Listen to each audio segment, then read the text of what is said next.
On the night before Thanksgiving in 1971, a calm, well-dressed man boarded a commercial flight under the name Dan Cooper, told a flight attendant he had a bomb in his briefcase, collected $200,000 in ransom cash, and then jumped out of the back of the plane into a freezing rainstorm somewhere over the Pacific Northwest, never to be seen again. For 54 years, that has remained America's only unsolved commercial hijacking. A case so famous, it inspired conferences, documentaries, and an entire subculture of amateur investigators. Before I tell you where the case actually stands right now, I want to be upfront about something. There's a version of this story spreading online right now claiming DNA has already confirmed Cooper's identity. And that claim is premature. What has actually happened is genuinely significant, a real active forensic effort that has narrowed the case closer to a resolution than it has ever been in over 5 decades. But a confirmed match has not been publicly announced. Stick with me for the next few minutes because I am going to walk you through exactly what happened that night, who investigators actually believe Cooper was, and where the real DNA evidence currently stands. And if you want more real investigations built on documented evidence rather than invented mystery, hit subscribe now, because that is the only kind of story this channel tells. Let's start with the hijacking itself, because the details of that night are genuinely remarkable on their own, independent of anything that came afterward. On November 24th, 1971, a man calling himself Dan Cooper purchased a one-way ticket for Northwest Orient Airlines Flight 305, a short evening hop from Portland to Seattle. He was described by witnesses as calm, well-mannered, and unremarkable, wearing a dark business suit, a white shirt, and a black clip-on tie, the kind of ordinary businessman nobody would look at twice. Shortly after takeoff, he handed a note to flight attendant Florence Schaffner, claiming he had a bomb in his briefcase, and when she initially assumed it was simply a phone number slipped to her by a passenger, he quietly told her to read it. The note demanded $200,000 in cash, 4 parachutes, and a fuel truck waiting in Seattle. When the plane landed, authorities complied with every demand, releasing the passengers and remaining crew members in exchange for the money and parachutes, while Cooper directed the pilots to fly toward Mexico City at a low altitude and slow speed, with the landing gear down and the rear staircase of the aircraft lowered. Somewhere over the dense, rugged forest of southwestern Washington state, in the middle of a cold, driving rainstorm, Cooper lowered the aft stairs and jumped from the plane with the money strapped to his body, and he was never seen again. What followed was one of the largest manhunts in FBI history, involving military personnel, local law enforcement, and civilian volunteers, combing an enormous stretch of densely forested, mountainous terrain across multiple states. Investigators found no parachute, no body, and for 9 years, no trace of the money. That changed in February 1980 when an 8-year-old boy named Brian Ingram, digging in the sand along the Columbia River at a spot called Tina Bar, uncovered 3 decaying bundles of cash that FBI analysis confirmed were part of the original ransom money, based on matching serial numbers investigators had recorded before handing the bills over. The discovery reopened intense speculation about what had happened to Cooper, since Tina Bar sits along the Columbia River, but considerably outside the flight path investigators had calculated as Cooper's likely jump and landing zone, raising the possibility that the money had traveled there by water current over the intervening years, rather than being buried by Cooper himself, which would mean the discovery told investigators comparatively little about where Cooper actually landed or what happened to him afterward. Given how thin the physical evidence has always been, essentially just a tie, a handful of physical clues left in the cabin, and eventually a portion of the ransom money, the case has produced an unusually large number of named suspects over the decades, and it is worth walking through the most seriously considered ones, honestly, because the real investigative history here is genuinely more interesting than any single invented answer. For years, one of the most publicly discussed suspects was a man named Lynn Doyle Cooper, known as L.D. Cooper, whose niece Marla Cooper came forward in 2011 claiming she had childhood memories of her uncle returning from a Thanksgiving trip injured and behaving strangely, and that family members had discussed his possible connection to the hijacking. The FBI took this lead seriously enough to test DNA from a family member against a partial DNA sample recovered from the clip-on tie left behind in the hijacked plane's cabin. And in 2011, the Bureau publicly confirmed that test came back as a mismatch, effectively ruling out L.D. Cooper as a viable suspect. At least based on that specific DNA comparison, though the FBI itself noted some uncertainty about whether the DNA on the tie was even reliably Cooper's own, since the tie's prior history and handling were not fully documented. Another name that has circulated for years is Robert Rackstraw, a former Army pilot with a documented history of financial fraud and other criminal activity, promoted heavily by a team of independent investigators and journalists who argued circumstantial details of his background, lined up with Cooper's apparent skill set A Rackstraw was actually investigated directly by the FBI in the 1970s and cleared at the time, and he publicly and repeatedly denied being D.B. Cooper for the rest of his life, at one point reportedly threatening legal action against people who continued naming him. Investigators skeptical of this theory have also pointed out that Rackstraw was only 28 years old at the time of the hijacking, younger than the middle-aged appearance witnesses described, and that a flight attendant who sat near Cooper during the flight did not identify him from a photo lineup. A third name, Kenneth Christensen, a former paratrooper who later worked for Northwest Orient Airlines itself, was proposed by his own family after his death, based on a deathbed statement in which he reportedly told his brother he had something important to confess about the hijacking before passing away without ever fully explaining what he meant. Christensen's professional background with the exact airline that was hijacked, combined with his military parachute training, made him a genuinely plausible candidate to some investigators, though no DNA or forensic evidence has ever definitively connected him to the case either. The suspect currently at the center of the most active, credible investigative effort, though, is a man named Richard Floyd McCoy II, and the case for him is considerably more concrete than most of the alternatives. McCoy was a decorated Army helicopter pilot who served 2 tours in Vietnam as a Green Beret, with extensive parachute training and demolitions experience, exactly the kind of specialized skill set the Cooper hijacking clearly required. Just 5 months after the Cooper hijacking, in April 1972, McCoy carried out an almost identically executed hijacking of a United Airlines flight, demanding a large cash ransom and parachutes before jumping from the aircraft mid-flight, a copycat crime so precisely similar in method that investigators immediately took notice. McCoy was caught within days that time, convicted, and sentenced to 45 years in prison, but he escaped custody just 2 years later and was ultimately killed in a police shootout in Virginia in 1974, closing off any opportunity for direct questioning or confession before his death. For decades after that, the FBI's official position was that McCoy did not match witness descriptions closely enough and was considered a less likely suspect than some others under consideration, but that assessment has shifted considerably in recent years. In 2024, McCoy's son, Rick McCoy, went public with a claim that his own mother had confessed to him before her death in December 2020 that she had knowingly assisted Cooper, meaning his father,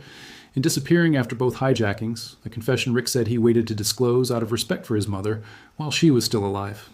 Around the same time, independent investigator Eric Eulis, who has spent well over a decade working the case, obtained physical evidence including a parachute and a pilot's logbook connected to McCoy. Evidence detailed enough that it prompted the FBI to formally re-engage with the case after having stopped active investigation back in 2016. That renewed federal interest has specifically focused on obtaining a reliable DNA comparison between genetic material recovered from Cooper's clip-on tie and McCoy family members, including formal requests to exhume McCoy's remains for direct comparison, a step investigators consider necessary because DNA evidence from family members alone, while useful, generally cannot provide the same level of certainty as a direct sample. It is worth explaining a bit more about how the tie evidence itself actually works, since it is central to nearly every DNA theory in this case, and involves a genuinely clever piece of forensic science. The clip-on tie Cooper left behind in his airplane seat before jumping was recovered by the FBI and preserved for decades, and years later, independent researcher Tom Kay used a specialized particle capturing device to extract microscopic trace material embedded in the tie's fibers, material that had survived cleaning and handling well enough to potentially contain skin cells, sweat residue, and other biological traces left behind by whoever actually wore it. That sample has since become the central genetic reference point for essentially every serious DNA comparison attempted in this case, including the 2011 test that ruled out L.D. Cooper and the ongoing effort focused on the McCoy family. The tie's evidentiary value comes with a real limitation researchers have been honest about from the start, though since nobody can be entirely certain the DNA on the tie definitively belongs to Cooper himself rather than a previous owner of a used or borrowed tie, or that the sample has remained uncontaminated across more than 5 decades of handling, storage, and prior testing attempts. That uncertainty is exactly why investigators have continued treating any DNA match, past or present, with real scientific caution, rather than presenting a partial match as absolute proof. As of the most recent reporting in late 2025, the honest status of the case is this. The FBI, working alongside independent investigators, is actively pursuing a formal DNA comparison between the tie sample and McCoy family genetic material, including a request to exhume McCoy's remains for direct testing, a process that takes real time to work through the necessary legal, logistical, and laboratory steps. Investigators involved have expressed genuine optimism that this specific effort could finally produce a scientifically defensible answer where previous suspect theories have not, given how unusually strong the circumstantial case against McCoy already is compared to earlier suspects. But as of this recording, no laboratory has publicly confirmed a completed genetic match, and anyone claiming the case has already been definitively closed by DNA evidence is getting ahead of where the actual forensic process currently stands. It is worth sitting for a moment with why this particular case has resisted resolution for so long, because the honest answer says something genuinely interesting about the limits of even a massive, well-funded federal investigation. Cooper jumped from a moving aircraft at night into a remote, densely forested wilderness during a storm, wearing ordinary street clothes rather than specialized cold weather gear. A combination of conditions experienced skydivers have pointed out gave him extraordinarily poor odds of survival, even if his parachute deployed correctly. No confirmed remains, luggage, or personal identification were ever recovered at any point across more than 5 decades of searching, leaving investigators working almost entirely from circumstantial evidence, partial physical clues, and witness memory that inevitably degrades over time. A combination of thin physical evidence and an enormous, difficult search area is exactly why a case this famous, involving an FBI investigation this extensive, remained functionally unsolved for so long, and why a reliable DNA match, if it does eventually come through, would represent a genuinely rare kind of forensic breakthrough rather than a foregone conclusion investigators were always confident would eventually arrive. It is also worth noting that this same combination of thin evidence and genuine ambiguity is exactly what has sustained the case's unusual cultural staying power, inspiring an annual gathering of amateur investigators in Washington state each November, multiple documentaries and books, and a persistent folk hero mythology around Cooper as a kind of daring outlaw who beat the system, a reputation that would shift considerably if the man behind it turns out to have been a convicted repeat hijacker who nearly killed himself attempting the exact same crime twice. It is also worth understanding just how strange the immediate aftermath of the hijacking looked to investigators at the time, since some of the smaller physical details from that night have remained relevant to the case for decades. When Cooper jumped, he left behind not just the clip-on tie, but also a mother-of-pearl tie clip, 8 cigarette butts he had smoked throughout the flight, and a pair of sunglasses, all of which the FBI carefully preserved as potential evidence even before DNA testing existed as a forensic tool. Investigators at the time also noted that Cooper displayed a level of technical familiarity with the aircraft itself that struck flight. Crew members as unusual for an ordinary passenger, correctly specifying details about the plane's rear stairway mechanism and requesting that the crew keep the cabin unpressurized during his jump. Requests that suggested some level of aviation knowledge beyond what a casual traveler would typically possess. That detail has remained a recurring thread across nearly every serious suspect theory in the decades since it points towards someone with genuine aviation or military parachute experience, rather than an amateur improvising the plan on the spot, which is part of why suspects like McCoy, with direct military aviation and parachute training, have generally been treated more seriously by investigators than suspects without that specific technical background. The scale of the original manhunt is also worth appreciating on its own, since it represented one of the most extensive criminal investigations the FBI had conducted up to that point. Military helicopters, National Guard units, and hundreds of law enforcement personnel searched an enormous stretch of rugged, heavily forested terrain across southwestern Washington and northern Oregon for weeks, an area made even more difficult to search thoroughly by the region's dense old-growth forest, steep terrain, and frequent winter rain. The FBI ultimately opened a formal case file that grew to include literally thousands of pages of tips, suspect interviews, and physical evidence logs across more than 4 decades of active investigation, a volume of material rivaled by very few other unsolved cases in American criminal history,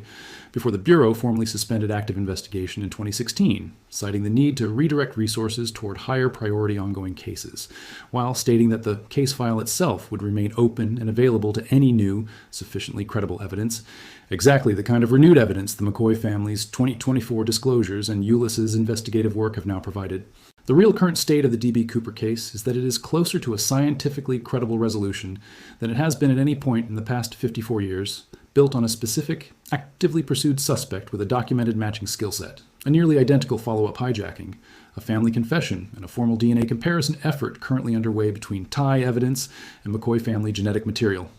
What it is not, at least as of what has been publicly confirmed, is a closed case. The distinction between an active, promising DNA investigation and a confirmed identity match matters enormously, and it is exactly the kind of distinction worth getting right, rather than blurring together for a more dramatic headline. If you had to guess, based purely on everything actually documented here,